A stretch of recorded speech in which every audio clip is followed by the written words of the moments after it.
Hello, good afternoon mga kabayan. Welcome po sa Golden Gate. Ang topic natin ngayong araw is about 45 seconds invitation. So, pag nag-present tayo ng 45 seconds invitation, ito ay parang movie thriller, yung movie preview ng mga pelikula. Ganun ang ah, sasabihin natin sa tuwing nagpre-present tayo ng 45 seconds invitation. So ito yung mga steps na pwede natin gawin habang tayo ay nagbibigay ng 45 seconds sa ating mga prospects. So number one, do not show your needs. Nasabi ko, ang first step na to ay do not show your needs kasi ang pinipresent natin or ang ginagawa natin ay nag-i-invite tayo sa ating mga prospect or future partner ng opportunity. Kaya hindi tayo dapat nagpapakita na kailangan natin sila. Ang dapat nating ipakita ay kailangan nila ito kasi at ito ay isang opportunity. Yan ang pinakaunang gagawin natin. Do not show your needs to your prospect. Pangalawang step ay do not ask, are you busy? Kung tinanong natin to sa ating mga ini-invite, syempre, sasabihin nila busy sila kasi lahat naman ng tao ay busy. Walang tao ang hindi busy. Lahat tayo ay may ginagawa sa ating araw-araw na araw-araw na routine. Mayroon tayong ginagawa. Kaya wag nating tanungin ang ating mga ini-invite, are you busy? Yan yung pangalawang step. At ang susunod na step ay yung never talk on hesitation. Wag po tayong uh, mag-invite na may pag-aalinlangan. Never talk on hesitation. Kailangan mayroon po tayong confidence na mag-invite kasi ang pine-present po natin sa kanila, ang i-invite natin ini-invite natin sila para sa isang opportunity. So, ang apat na step ay alam natin yung pagkakaiba ng presentation at invitation. Yung invitation at presentation ay hindi parehas na bagay. Invitation lang ang gagawin natin dito at yung presentation ay differentiation. Kaya mainly invitation lang ang gagawin natin. Ang susunod na step ay use normal words. Huwag po tayong mag-invite with exaggeration. Kailangan normal conversation lang. Kasi pag exaggerated tayo, baka matakot lang yung ini-invite natin. Baka sasabihin niya, ano kaya to? But ang lalalim ng mga sinasabi ng nag-i-invite sa akin. Kaya magkakaroon siya ng doubt kung ini-exaggerate natin yung invitation natin. Kaya ang maganda at ang ideal na pag-i-invite is use normal words. At ang pang-anim, create curiosity. Ang curiosity kasi ay nagbibigay siya ng mystery. Pag ang mystery ay nakita ng isang tao na ini-invite natin, nagkakaroon siya ng attraction. Na-attract yung ini-invite natin kung nag-create tayo ng mystery. Tatanungin niya, ano kaya yon? Sa kanyang pagtatanong, sa kanyang curiosity, aatin siya dun sa inaalok mong invitation. Kasi na-curious siya kung ano yung gusto mong ipaliwanag sa kanya dun sa pag-invite mo. Kaya pang-anim na step, create curiosity. At ang susunod ng step ay give two different time options. Kailangan magbigay ka ng dalawang options. Ang purpose po dito ay para hindi siya sasagot ng hindi. Kunwari, pwede ka ba sa Sabado ng 7 o'clock sa gabi or Sunday ng 5 o'clock ng gabi?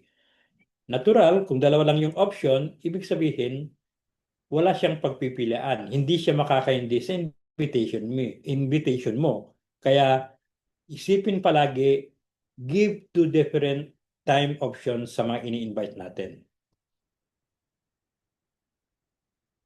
At isa rin sa mga dapat nating pagkalimutan yung tinatawag na KISS. Ano ang ibig sabihin ng KISS? K stands for keep, I, it, S for short, and S for simple. Keep it short and simple. Yun ang ibig sabihin ng KISS. Gamitin po natin to kasi ito ay makakapag-attract ng ating mga ini-invite. Keep it short and simple. At wag din natin kalimutan yung FOAI. Anong ibig sabihin ng FOAI? Habang nag-invite tayo sa kanila, kailangan nating kumustahin ang kanilang family. Kumustahin natin ang kanilang mga anak, kumusta yung pag-aaral ng mga anak, kumusta yung asawa, lahat ng related sa family ay magbibigay ng attention sa ini-invite natin. Kasi ang dahilan ng isang OFW kaya pumunta sa ibang bansa ay para sa kanyang family. Kaya habang tayo nag-i-invite, huwag nating kalilimutan na kumustahin ang kanilang family. Pangalawa, occupation. Kailangan din nating tanungin at kumustahin ang kanilang trabaho. Kumusta na ang kanyang trabaho? Kumusta yung ano na yung nangyayari sa trabaho mo? Masaya ka ba sa trabaho mo? Nahihirapan ka ba? Lahat na related sa occupation ay ah, dapat din nating i-discuss ah, during the invitation. Tapos magkukwento yan about sa kanyang occupation. Kung nahihirapan ba siya, o kaya masaya siya, o kaya masaya siya sa tinatanggap niyang sweldo. Siyempre, pag nagkwento siya, dapat mag-agree ka. Yan yung A, agree. Dapat mag-agree ka sa kanyang mga sinasabi. Never, never na magko-contradict ka sa sasabihin niya. Kasi once na nag-contradict ka sa lahat ng sinasabi niya, definitely hindi siya pupunta sa invitation mo. Kasi sa invitation pa lang mayroon ng disagreement. Kaya kailangan agree ka sa lahat ng sasabihin niya regarding sa family niya, regarding sa occupation niya. Tapos, pag nag-agree ka sa kanya, doon mo na ipapasok yung invitation. Doon na yung final na gagawin mo. Invitation, yun ang talagang purpose mo. Kaya kinumusta mo yung family niya, yung occupation niya, at nag-agree ka sa lahat ng kanyang sinasabi dahil gusto mo siyang mag-attend ng invitation mo. So may dalawa tayong klaseng invitation. Yung una, direct invitation, na kung saan yung tao mismo ang ini-invite mo.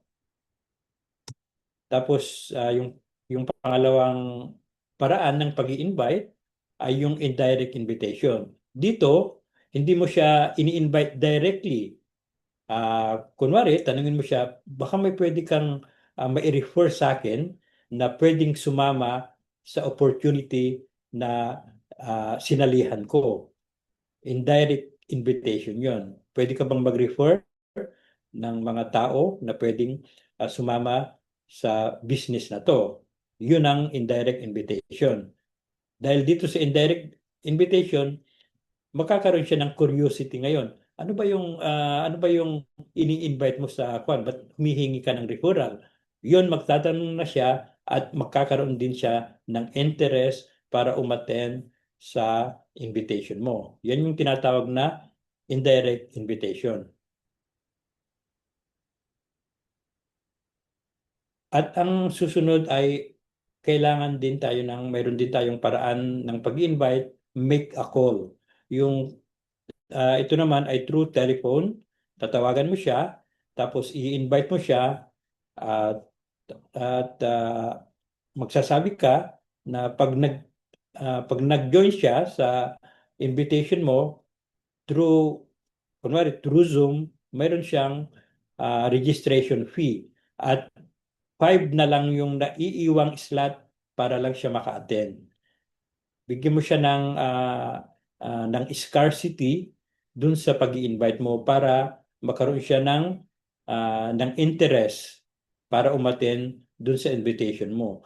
At sabihin mo rin na yung registration fee na 50 dirhams ay refundable.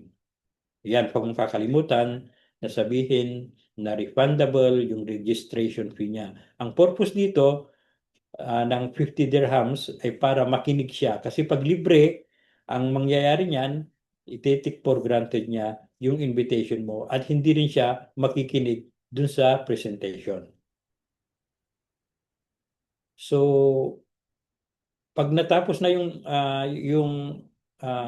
pagtawag sa kanya, i-confirm mo. 3, 4, or 5 beses mo siyang i-confirm bago mag-end yung call mo sa kanya. Yan yung tinatawag na yung final step na confirmation. Confirm 3, 4, 5 times. Diyan po nagwawakas ang ating 45 seconds invitation para sa ating mga prospect. Maraming salamat sa inyong lahat at see you on the top. Thank you.